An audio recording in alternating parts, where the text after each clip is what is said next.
Aujourd'hui, on est à Montréal et on vient rencontrer Joanie Larue.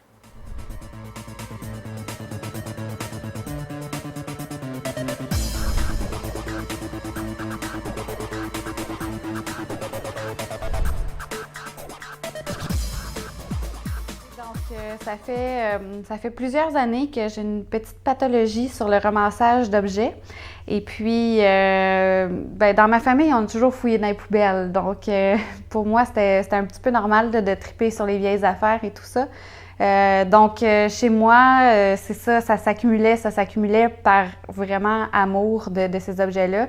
Et puis, à un moment donné, j'avais une super belle valise et il y avait juste plus de place nulle part. Tout était empilé et tout ça. Fait que j'ai vu un crochet au plafond, je l'ai accroché là.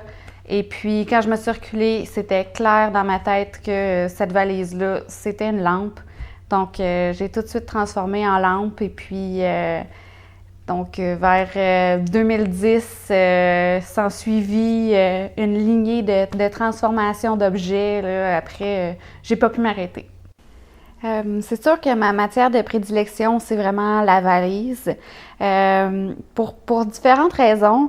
Parce que je trouve que c'est un objet tellement rempli d'histoire, tu sais, qui exprime autant la proximité que le lointain. Parce que ce qu'on met dans une valise, dans le fond, c'est ce dont on ne veut absolument pas se détacher, ce qu'on veut absolument apporter avec nous partout. Donc, il y a quelque chose de super intime et personnel là-dedans. Mais aussi, on s'en va voyager, donc on s'en va loin, mais ça peut être peut-être à Chicoutimi, comme ça peut être à Hong Kong, et on ne le saura jamais.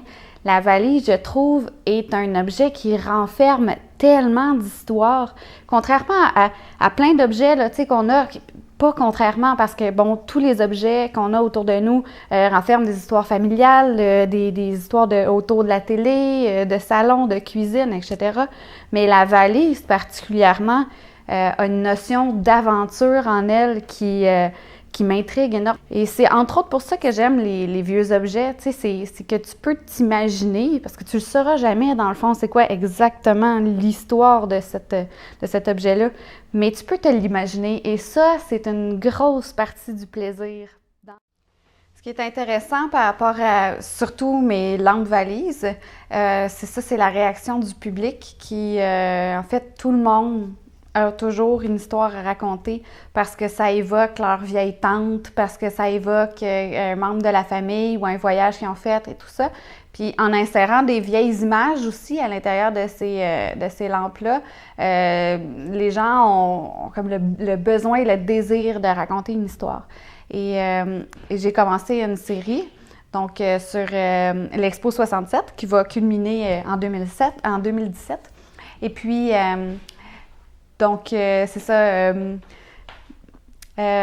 Beaucoup de gens, en fait, pointent les images de l'Expo 67 en disant « Ah, mon Dieu, c'est probablement moi dans la poussette qu'il y avait juste là. » Ou bien « Ma mère, elle a encore tous ses passeports, etc. » Donc, c'est ça, ça appelle vraiment à l'histoire. J'aime beaucoup voir les gens regarder mes œuvres et en parler. C'est ça, c'est sûr que chez nous, j'ai toujours vu mon père s'arrêter sur le bord du chemin pour ramasser quelque chose parce qu'on avait besoin d'autre chose.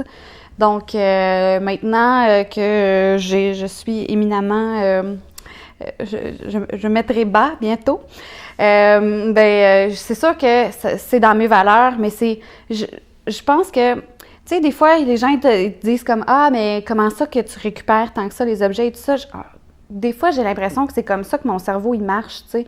Puis, quand tu es élevé un peu comme ça, quand tu vois tout le monde autour de toi, c'est comme ça dans ma famille, vraiment, qui prennent des objets puis qui les transforment constamment en d'autres affaires parce qu'il y a un besoin. Puis là, il y a un besoin, puis là, il y a un objet qui sert à rien. Bon, ben comment est-ce que celui-là, il peut se mettre à servir à l'autre affaire? Ben je pense que c'est naturel. Fait que c'est sûr que mon flow, il va naître là-dedans, tu sais. C'est comme, il y a une nécessité, ben on va pallier au problème. Puis, tu sais, moi, acheter du neuf pour acheter du neuf, j'y crois plus ou moins, là. Je suis convaincue qu'il y a plein d'affaires, quand tu regardes autour, qui peuvent servir à ce dont tu as besoin. Donc, probablement, est-ce que quand tu es initialement amené à penser comme ça, ben, tu sais, plus tu grandis, plus tu y penses même plus, puis ton cerveau fait juste rouler de même, tu sais. Donc, je pense que ça va rester dans la famille, cette façon de fonctionner.